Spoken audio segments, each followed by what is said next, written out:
His Excellency Governor Hansraj Bharadwaj, our senior MP Sri Anand Kumar ji, my colleague from Parliament Naveen Jindal, our corporator Gopi, distinguished veterans, officers of the government, guests, friends, ladies and gentlemen. Tammalerigu Swagata, good morning and welcome. As the Vice Chairman of the National Military Memorial Trust, I welcome you to the National Military Memorial today. Today marks one very important milestone in the journey to complete India's first post-independence military memorial, the ceremony of hoisting India's largest national flag on its tallest flag mast. It is a day of pride and celebration for all Bangloreans, all Kannadigas, and indeed for every Indian. This initiative by the government of Karnataka to build on behalf of the people of Karnataka a memorial to the soldiers who have served and protected our nation is a unique and noble one.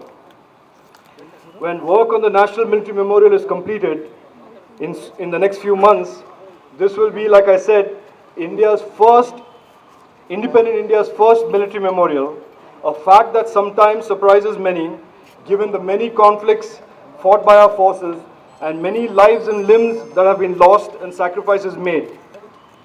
I am immensely proud that it is the Karnataka government and the people of this city and our state that have done what the rest of this country have forgotten to do all these years. Our state has produced many brave warriors who have been decorated with gallantry awards by a grateful nation, including but not limited to Colonel Vasant, Colonel Georgian Thomas, Major Unnikrishnan, all posthumous Ashok Chakra awardees, Rifleman K.S. Ravindra, Havaldar Major C. Yogananda, and so many others. Our city is also home to many thousands of veterans and their families who have served the country selflessly and with distinction and have made our state the final home. The National Military Memorial is more than just a memorial. It is a symbol of a grateful thanksgiving that the government and the people of my city, Bangalore, and our state, Karnataka, give to the many men and women who serve in our armed forces. It is a sacred space.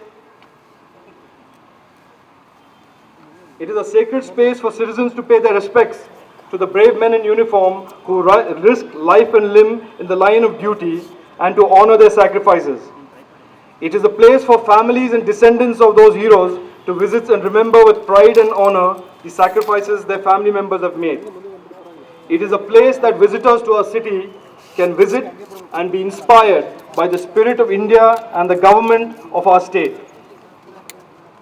Most importantly, in my opinion, the memorial will also serve as a beacon of inspiration to the young and upcoming generation of India, a generation whom we are bestowing so much hope for the future of our great country.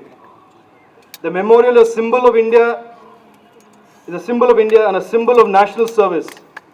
To them, this is not only an inspiration, not just about the brave people for whom the memorial is being built, but in a larger way, the ideals and values that the armed forces represent. Values of national service, commitment to the idea of a strong, progressive and united India, values of nation first, or as the armed forces say, Seva Parmo Dharma. This is the reason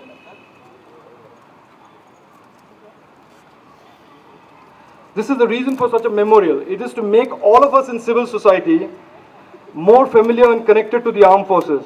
At a time when our nation is under threat from within and without, from low-intensity conflicts and terrorist attacks, the armed forces represent not just the form of protection and defense to our way of life and democracy, but also represent the ideals on which this country was built, of commitment to nation first and national service. The National Military Memorial is unique. Like I said, it is the first in India. It is the first one built by a state and its people, but dedicated to the nation. It will be the first to have all the names of fallen martyrs to be carved on these stone walls. It is unique that it was built as a partnership between the government and volunteers and donors, such as the Flag Foundation of India. It will perhaps house the country's largest monolithic stone Veeragallu. It has India's tallest and largest flag. It will have India's first museum and motivation hall dedicated to the lives of our martyrs. It is located in the heart of Bangalore, making it easy for visitors, citizens and children to visit and pay respect, and more importantly be inspired.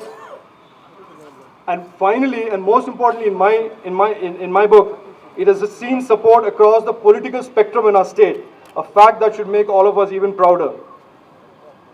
As Mahatma Gandhi said, a flag is a necessity for all nations. Millions have died for it.